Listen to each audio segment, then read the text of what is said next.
When I set out to study the Great Migration, in many ways it was a tribute to my hometown of Chicago, Illinois. Growing up as a Chicagoan, I had often heard stories about the Great Migration, this exodus of millions of African Americans from places as far as Florida, usually through Mississippi, Alabama, and Georgia, to cities in the Midwest, the West Coast, and the Northeast to search for greater economic opportunities, opportunities for greater social freedoms, as well as an opportunity to protest the Jim Crow conditions of the Deep South. For my book, Southside Girls, I was curious about how this experience shaped the ways that girls and teenage women thought about the migration experience.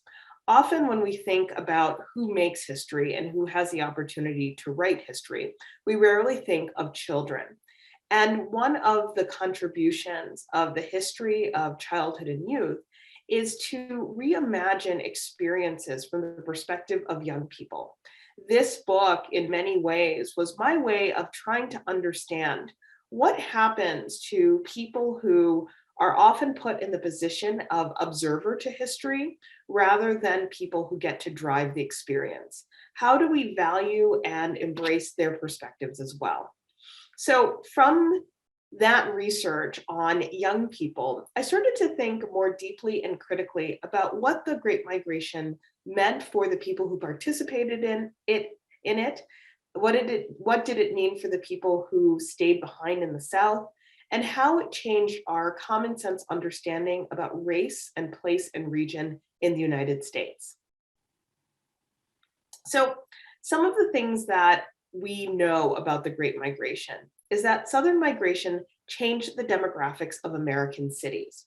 When we think about the fact that after the end of the Civil War, into the Reconstruction period, and into the early 20th century, the majority of African Americans resided in the South, in the states that had fought for their ability to preserve the institution of slavery. People who had made the transition from enslaved to free people still remained in the South. Scholars of the Great Migration often recognize the steps to the migration process that unfolded during the Great Migration, meaning that after the end of the Civil War, during the Reconstruction period, African Americans sought opportunities in large Southern cities like Atlanta and Birmingham and Nashville in order to test out the newfound rights of emancipated people, whether it was making the choice to seek out partners for marriage, finding families that had been torn apart by the institution of slavery, whether it was negotiating as laborers in a new free market economy, or simply learning about the possibilities of voting rights, of seeking out literacy. These steps towards migration were really critical for transforming African American identities and ideas during the period of emancipation. And so these demographic shifts that exploded in the period between 1917 and 1970, the time that we consider the height of the Great Migration, were really critical for those moments because this was the first step in which African Americans made the decision to move towards urban centers for greater opportunity. What we also know is that Black migration changed party politics. Now, we have known since the 1960s that the critical mass of African American voters have supported the Democratic Party. We also know that the Republican Party was long known as the Party of Lincoln, and Black Republican identity was incredibly strong during and after the Civil War, when African Americans felt very much indebted to the Republican Party for emancipation. Due to a series of political shifts around the bifurcation of the South and the North, as well as the divisions in the political parties, the new crop of African American migrants to cities started to switch their loyalties to the Democratic Party, first on a local level in cities like Chicago and New York, in which the African American vote was respected. And then we started to see the shift in national elections, in which the African American vote was crucial for securing victories for people like Harry Truman, John F. Kennedy, and then we see that pattern continue. In many ways, I don't think the presidency of Barack Obama would have been possible without the Great Migration, because his ability to emerge in Chicago as a community organizer and then a local level politician and then senator from Illinois was about the realignment of the Black vote. And these votes will really be critical not only for the Democratic Party to win the White House, but to start to create a pipeline of Democratic politics that includes African Americans as successful electoral candidates. We also know that one of the legacies of the Great Migration is the segregation in housing that we see today. This is a snippet of a map of Los Angeles that shows the practice of redlining. Many of you may be familiar with the practice of redlining from the award-winning book, The Color of Law by Richard Rothstein. You may be familiar with the policies that grew out of redlining from the essay by Ta-Nehisi Coates, The Case for Reparations. But at its core, redlining was one of the strategies of banks as well as the federal government to keep neighborhoods racially segregated.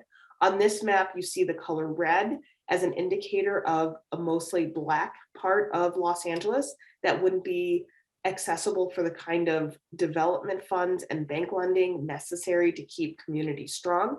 Yellow are places in which there's kind of a warning that there's a possibility that this area could become mostly African American. And blue and green were places that were considered desirable for investment. Now, how does this happen? Well, this doesn't happen in a vacuum. The massive flow of African American migrants to major cities started to create major stress for the housing in those cities. And what we started to see were various types of pressure put on the housing market that would yield the hyper concentration and hyper segregation that we still see today in American cities. When African Americans moved to the urban cores, they found that they were paying more than their white counterparts for housing of incredibly low quality.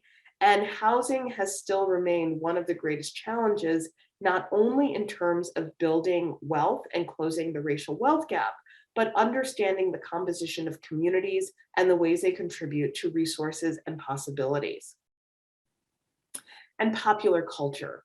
There's something so important of understanding the way that popular culture is a reflection of the major changes that happen in any culture, in any society. And the Great Migration, the migration of African American music, art, and literature, really helps us understand the category of urban, the category of popular that we recognize today, whether it's the sounds of Motown, the sounds of Stevie Wonder, the Jackson Five, the Supremes, all of these musical acts, as well as the literature of people like Richard Wright, who writes Native Son, Ralph Ellison, who writes Invisible Man, Ann Petrie, who writes The Street.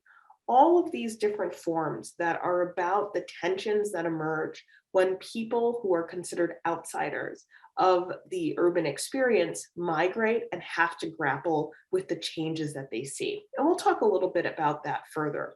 But these are the kind of four pillars, the four great ways of understanding the Great Migration. Some of you may have read the epic story of the Great Migration from Isabel Wilkerson, The Warmth of Other Suns, which is one of the few books that runs 600 pages that I can assign to my students, and they read each page and they read it cover to cover, because it really is a compelling entry point to understanding what I think is probably one of the most poignant periods in American history, one that is fueled by great hope, but is also tinged by the realities of change. The fact that racism did not evaporate when people crossed the Mason-Dixon line, that the stories of the wealth and opportunity that could be generated in the North didn't always come to pass for people who had migrated. And it's in that poignancy, in that bittersweet reality of the experience, that we find the great stories of African American people who are then compelled to write and paint and sing about these complicated experiences.